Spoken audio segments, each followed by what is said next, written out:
Rampur Lok Sabha seat पर उपचुनाव होना है। ऐसे में सभी पार्टियां अपनी अपनी तैयारियों में जुटी हैं।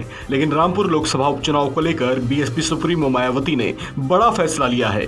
23 जून को रामपुर लोकसभा सीट पर उपचुनाव होना है।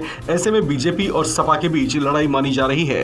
लेकिन बीएसपी सुप्रीमो मायावती ने इस सीट पर चुनाव नहीं लड़ने का ऐलान किया और कहा कि इस सीट पर पार्टी न तो चुनाव लड़ेगी और न ही किसी पार्टी को सपोर्ट करेगी।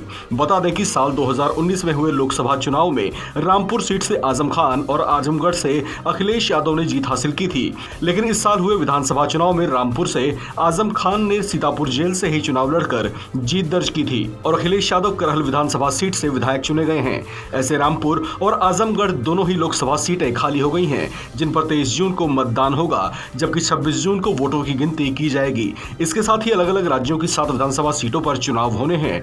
आजमगढ़ सीट पर बीएसपी उपचुनाव को लेकर पूरी ताकत झोंक रही है। यहाँ पर दिग्गज नेता भी पहुंचेंगे। उपचुनाव को लेकर पार्टी की ओर से तैयारी भी जारी है। लेकिन रामपुर में बीएसपी ने चुनाव नहीं लड़ने का फैसला लिया है। अब बीएसपी के इस फैसले को समझने की कोशिश करते हैं, आखिर ये फैसला लिया क्यों गया।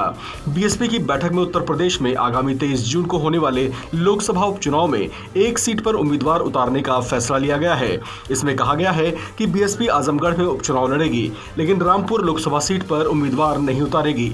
इसके साथ ही बीएसपी ने कहा कि रामपुर क्षेत्र में पार्टी को अभी और मजबूत बनने की जरूरत है और 2024 के लोकसभा चुनाव में बीएसपी यहां से उम्मीदवार उतारेगी।